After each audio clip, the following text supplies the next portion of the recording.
हाँ बेटा, मेरे प्यारे बच्चों, हम टॉपिक डिस्कस कर रहे हैं थर्मोडायनेमिक्स का फर्स्ट लॉ ऑफ थर्मोडायनेमिक्स। समझते हैं क्या है, हम क्या पढ़ रहे हैं। First law of thermodynamics.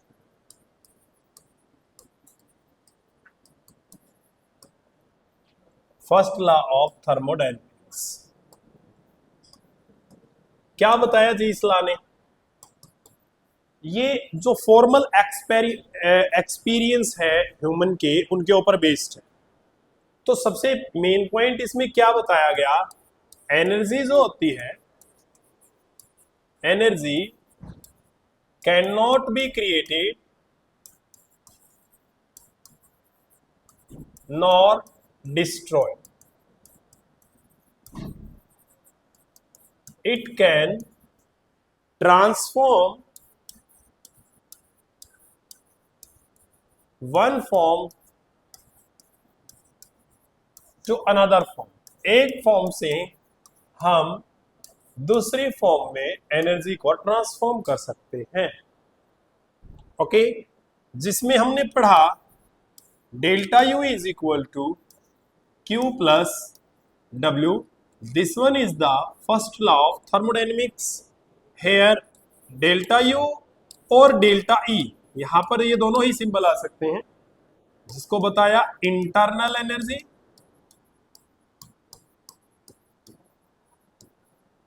आप लोग इंटरनल एनर्जी को जानते ही होंगे, जो sum of all type of energy जो होती है उसको इंटरनल एनर्जी कहते हैं। क्यू जो है वो क्या है आपका, हीट ऑफ सिस्टम, और डब्ल्यू क्या है, वर्क डन। जो भी आपका वर्क डन है, वर्क चाहे आपका बाय सिस्टम हो चाहे ऑन सिस्टम हो, ये वो वर्क है। आप लोग ये नॉलेज रखते हैं, work done by system, the sign will taken negative, और work done on system then it will be positive. Okay, जब वर्क डन बाय सिस्टम है, इस दौरान हीट क्या की गई है, एब्जॉर्ब की गई है, इसलिए इसका पॉजिटिव साइन है। और इस दौरान आपकी हीट जो है वो रिलीज की गई है, तो हीट का साइन जो आएगा वो आपका नेगेटिव आएगा। ये बेसिक नॉलेज हमें पता होनी चाहिए इसकी। Okay, first law of thermodynamics की बिल्कुल बेसिक्स बातें हैं ये, ठीक। उससे आगे पढ़ते हैं, आइसोथर्मल प्रोसेस। आइसोथर्मल प्रोसेस आपको पता होना चाहिए। आइसोथर्मल प्रोसेस क्या होती है? एक ऐसी प्रोसेस जिस पर टेम्परेचर जो है वो कांस्टेंट रहता है, उसको आइसोथर्मल प्रोसेस कहते हैं। A process at which temperature remain constant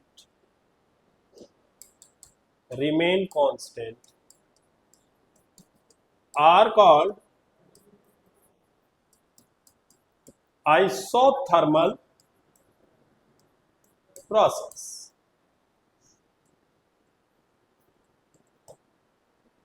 PROCEWS, यानी डेल्टा टी जो होता है वो आपका zero, it means T2 minus T1 जो होगा वो जीरो होगा। और आइसोथर्मल कंडीशन पर आपका डेल्टा ई कह दे या आप कह दो डेल्टा यू, इंटरनल एनर्जी जो होता है वो जीरो होता है। इस बात से हमें पता चलता है ये आपका temperature dependent energy. Internal energy temperature dependent energy होती है, जो कि कांस्टेंट टेम्परेचर पर जीरो हो जाती है। तो अपना जो फार्मूला था वो था delta U is equal to Q plus W, और ये आपकी जीरो हो गई। तो क्यू किसके बराबर हो जाएगा? माइनस डब्ल्यू के बराबर हो जाएगा। यहां पर ये बात याद, ये आइसोथर्मल कंडीशन की बात है। फिर उसके बाद सेकंड जो कंडीशन है, हम बात करते हैं आइसोबारिक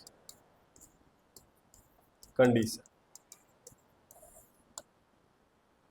आइसोबारिक में क्या है? A process at which temperature की जगह पे हम क्या लिखेंगे? प्रेशर। Pressure remain constant. ऐसी प्रोसेस है जिसके ऊपर प्रेशर कांस्टेंट रहता है, यानी कि आपका डेल्टा पी जो है वो जीरो। अगर प्रेशर आपका कांस्टेंट है तो आप क्या लिखेंगे? Delta U is equal to Q, यहां पर आप पी लिख दें।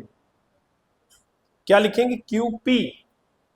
ओके, क्यू पी प्लस में डब्ल्यू, ये रिलेशन बनेगा आपका। अभी आगे हम डिस्कस करने वाले हैं, जो हीट आपकी कांस्टेंट प्रेशर पर होती है उसको हम एंथैल्पी कहते हैं। ये आगे आएगा आपका। अभी आप पहले इतना समझो इसको। यहां पर क्यूपी लिखा है हमने, क्या क्यूपी का मतलब क्या है? क्यूपी का मतलब है heat at constant pressure. Heat at constant pressure isobaric process है। नेक्स्ट जो प्रोसेस होती है आइसोकोरिक प्रोसेस। आइसोकोरिक प्रोसेस क्या होती है? आइसोकोरिक में a process at which volume remain constant, जिसके अंदर वॉल्यूम रिमेन कांस्टेंट। और अगर आपका वॉल्यूम कांस्टेंट है तो डेल्टा वी क्या हो जाएगा? जीरो हो जाएगा। That means V2 minus V1 is equal to zero. Our thermodynamics first law is delta U is equal to Q plus W, and delta U is equal to Q minus P external delta V। ये हमने work done by system लिया है, इसलिए minus sign लिया है। तो delta V आपका यहां पर क्या है? जीरो है। तो delta U is equal to Q, Q के नीचे V लिखा जाएगा। ये आपका बन गया heat at constant volume are known by internal energy. इसका मतलब क्या हुआ? Heat at constant volume, at constant volume are equal to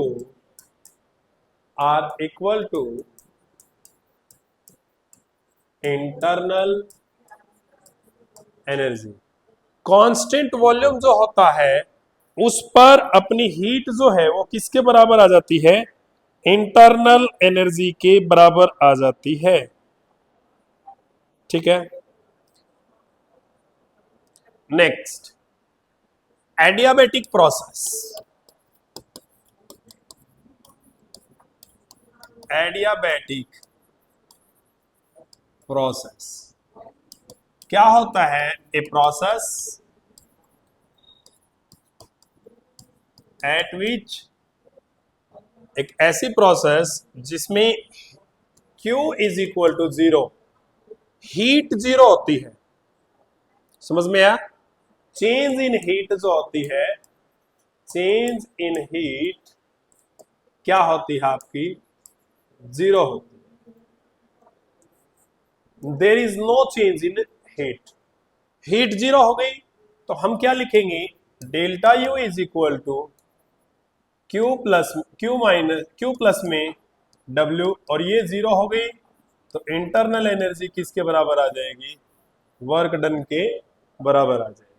देखिए, जब इंटरनल एनर्जी हीट के बराबर आई थी तो यहां पर आप ये कह सकते हो इंटरनल एनर्जी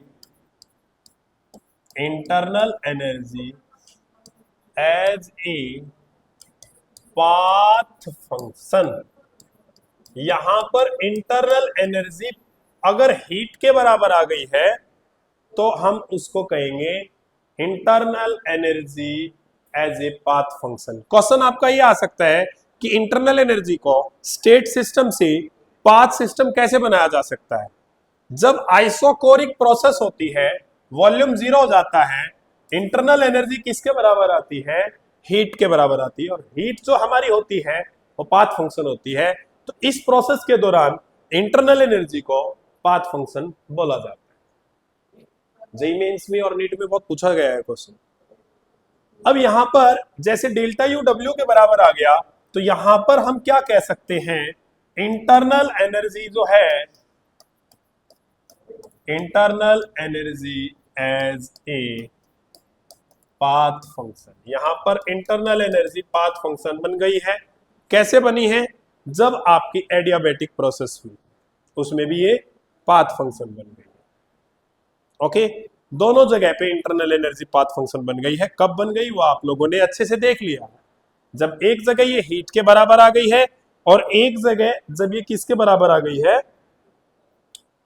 वर्क डन के बराबर आ गई है। दोनों जगह पे ये सिचुएशन आप लोगों ने देख ली। ओके, समझ आ गया है। एट कांस्टेंट वॉल्यूम की बात हो गई, ये बात हो गई। अब साइक्लिक प्रोसेस की बात करते हैं।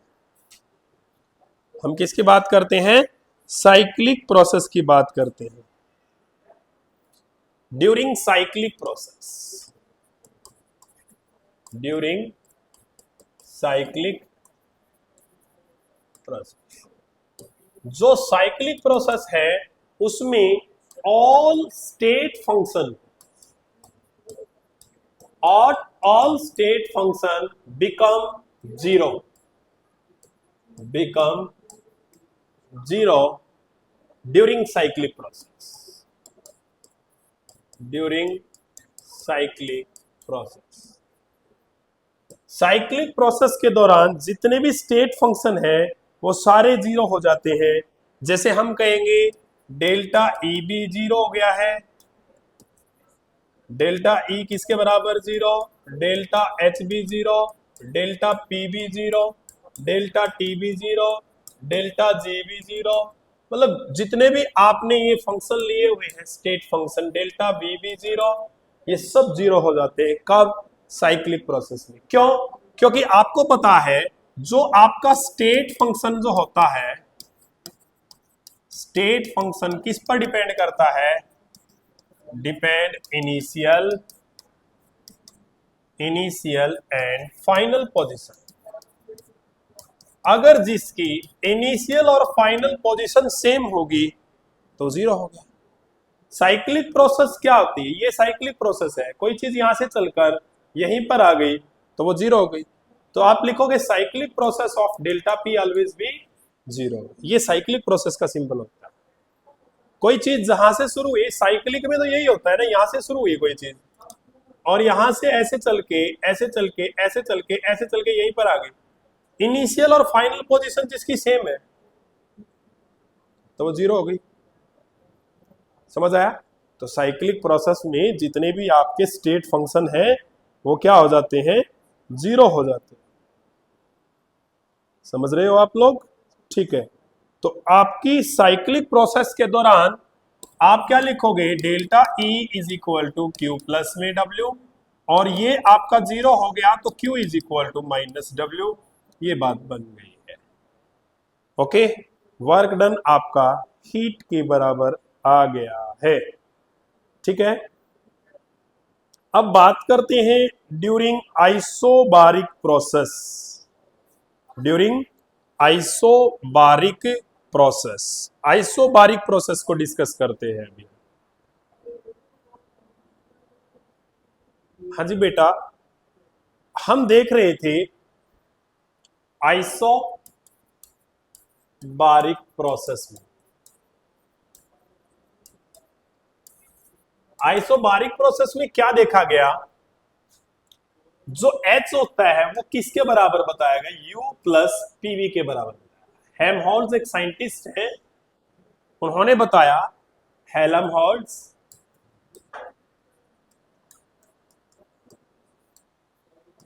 इक्वेशन है। भाई यहाँ स्पेलिंग चेक कर लेना, कोई स्पेलिंग गलत हो सकती है। हेल्महोल्ट्ज इक्वेशन है, आइसोबोरिक बारिक प्रोसेस पर बताया गया H किसके बराबर होता है, U प्लस पीवी के बराबर होता है। तो हमने एक बात पढ़ी है, डेल्टा U बराबर है QP plus W, first law of thermodynamics से हमने पढ़ा। तो डेल्टा U को आप क्या लिख सकते हैं, डेल्टा U ही रहने दो इसको, तो इसको QP रखें, इसको क्या लिखें, minus P external V2 minus V1, और इसको लिखेंगे U2 minus U1 is equal to QP P external V2 plus P external V1, इसको अंदर मल्टीप्लाई कर लिया हमने। अब जो सेकंड वाली टर्म है, टू वाली टर्म है, एक साइड ले आते हैं, U2 minus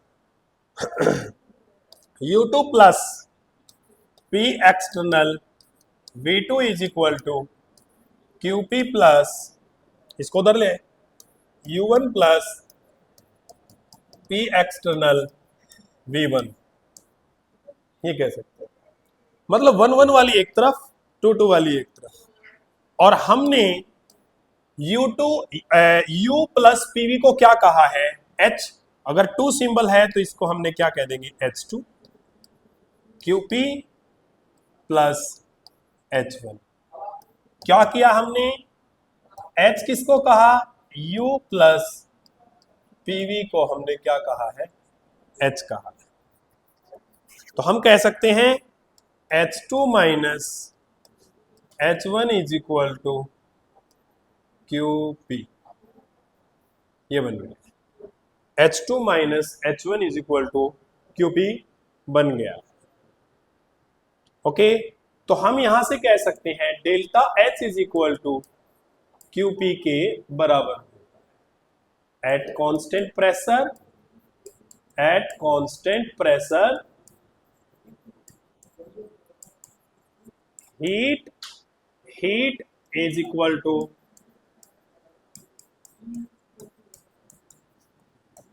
enthalpy change.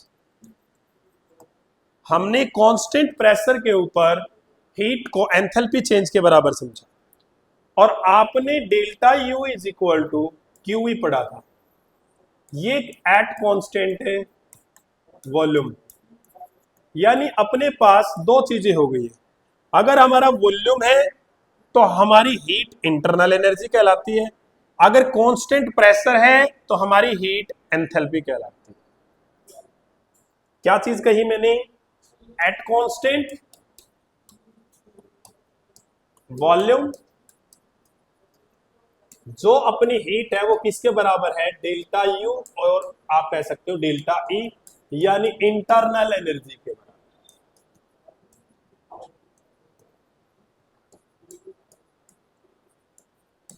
Internal में यहां ही आएगा, किसके बराबर है, इंटरनल एनर्जी। और एट कांस्टेंट प्रेशर QP किसके बराबर आ गया, डेल्टा H के बराबर। इसको हमने क्या नाम दिया है, एंथैल्पी। क्या नाम दिया है, एंथैल्पी नाम दिया। हेल्महोल्ट्ज इक्वेशन ने क्या कहा, H is equal to U plus PV होता है कि नहीं, ये बताया। और हमने कहा from ideal gas equation, from ideal gas equation PV किसके बराबर होता है, एनआरटी के। तो आपने H is equal to U plus NRT रखा, अगर डेल्टा H लिखोगे तो डेल्टा U प्लस में डेल NGRT। डेल्टा H आपको पता है क्या है, अभी बताया, डेल्टा U आपको अभी पता है क्या बताया है, डेल NG क्या है, number of gaseous product minus number of gaseous reactant होता है। आर क्या है आपके पास, आर गैस कांस्टेंट है, जिसकी डिफरेंट वैल्यूज होती हैं, जैसे 8.314 जूल पर केल्विन पर मोल, 2 कैलोरी पर केल्विन पर मोल, 0.831 लीटर बार पर केल्विन पर मोल, ये होती है। गैस कांस्टेंट की अलग अलग वैल्यूज हैं। टी आपका क्या है यहाँ पे? टी हमारा क्या है बेटा? टेम्परेचर। टी हमारा क्या है? टेम्परेचर। यहां पर डेल एन जी निकालने में गलती मत करना, ठीक है। आपका जो ये फार्मूला बना है, ये फार्मूला बहुत इंपॉर्टेंट है। इसका क्वेश्चन नीट और जेई में पूछा जाता है। नीट में और जेई दोनों में ही इसका क्वेश्चन आपका पूछा जाता है, इतना इंपॉर्टेंट फार्मूला है, ठीक है। तो देखिए एक क्वेश्चन हम निकालते हैं, इसका एक क्वेश्चन निकालते हैं हम।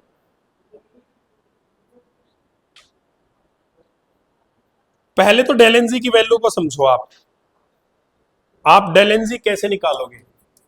कोई H2 गैस है और I2 गैस है और उसने 2HI गैस बनाई, इसमें डेल एन जी निकालेंगे। PCl5 गैस है और ये PCl3 गैस में ब्रेक हुआ और Cl2 गैस में ब्रेक हुआ, इसको निकालेंगे।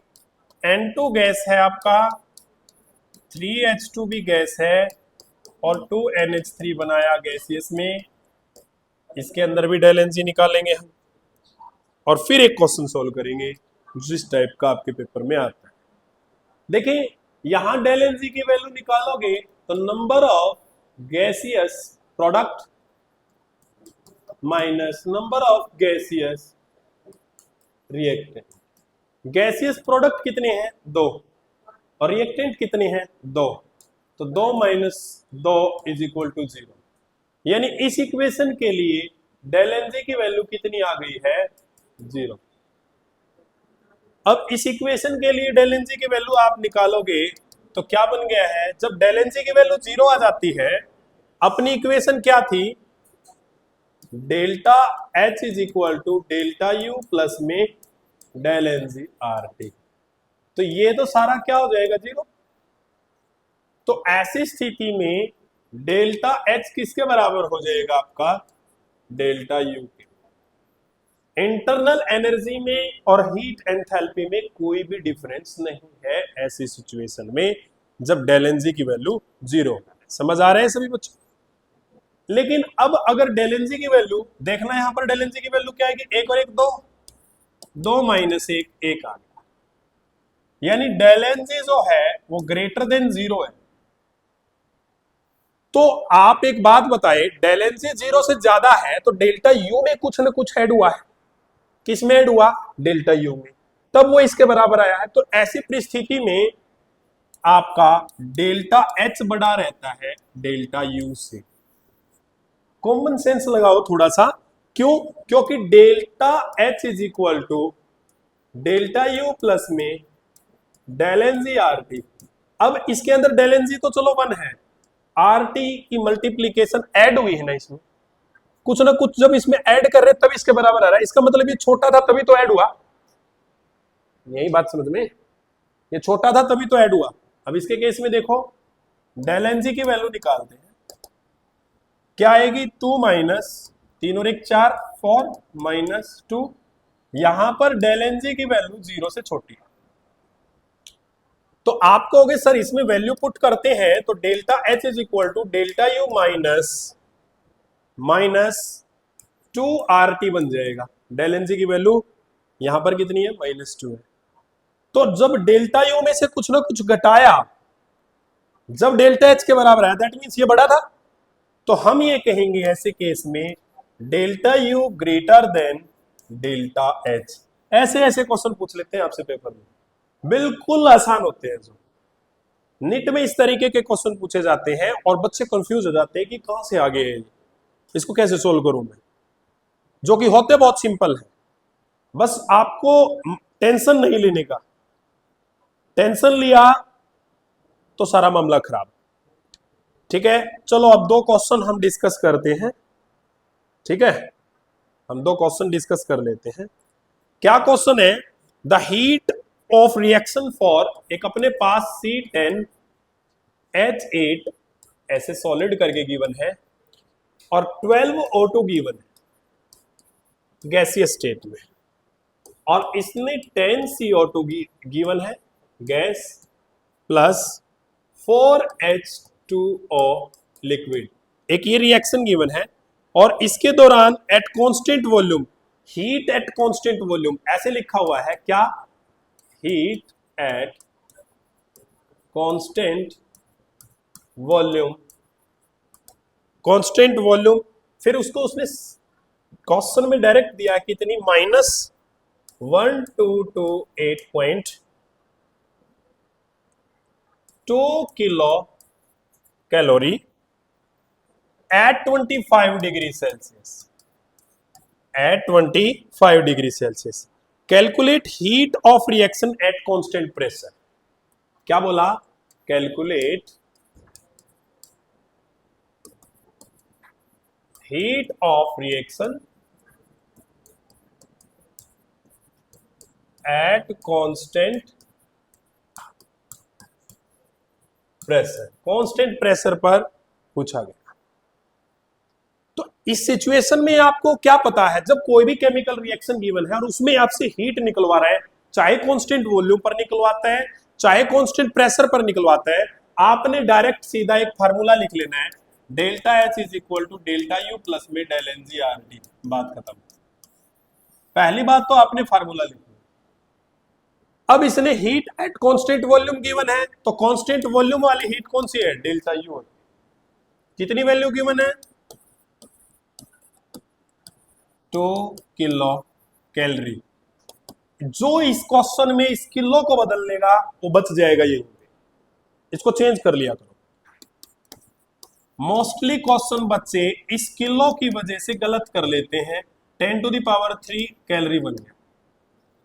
निकालना ये है अपने को, एट कांस्टेंट प्रेशर बोला ना, कांस्टेंट प्रेशर पर हीट क्या होती है? डेल्टा एच के बराबर होती है, यही तो हमने अभी पढ़ा था। तो delta H is equal to -1228.2 into 10⁻³। अब डेल एन जी की वैल्यू निकाल लो भाई इधर से। Del N G, gaseous product कितने? 10 और गैसियस रिएक्टेंट कितने हैं? 12।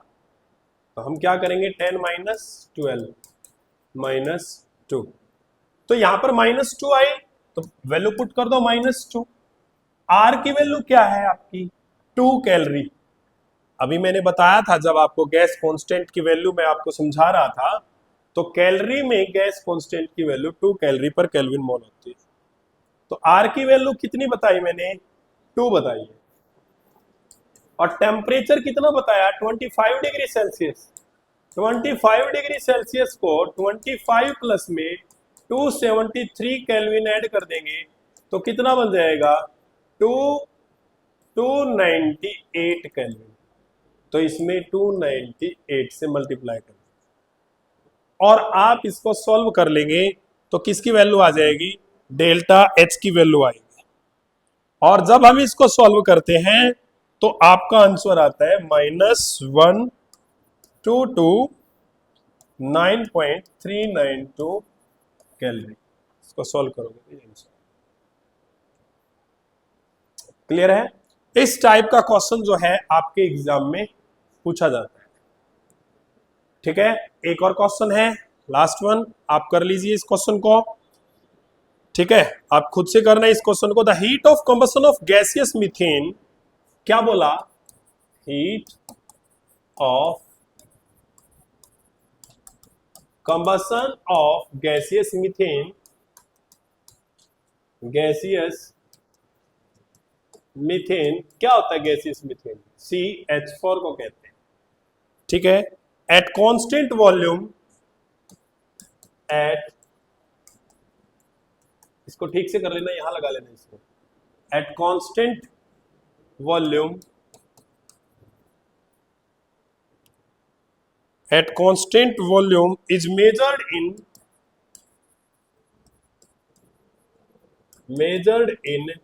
Bomb calorimeter. बॉम्ब कैलोरीमीटर में जो मेजर की जाती है ना, इंटरनल एनर्जी होती है। जो बॉम्ब कैलोरीमीटर में मेजर की जाती है वो क्या होती है? इंटरनल एनर्जी होती है। At 298 kelvin, at 298 kelvin is found to be कितना मिला? -885.4 किलो जूल पर मोल। Okay, find value of enthalpy change at constant at the same temperature. Find value of enthalpy, find delta H.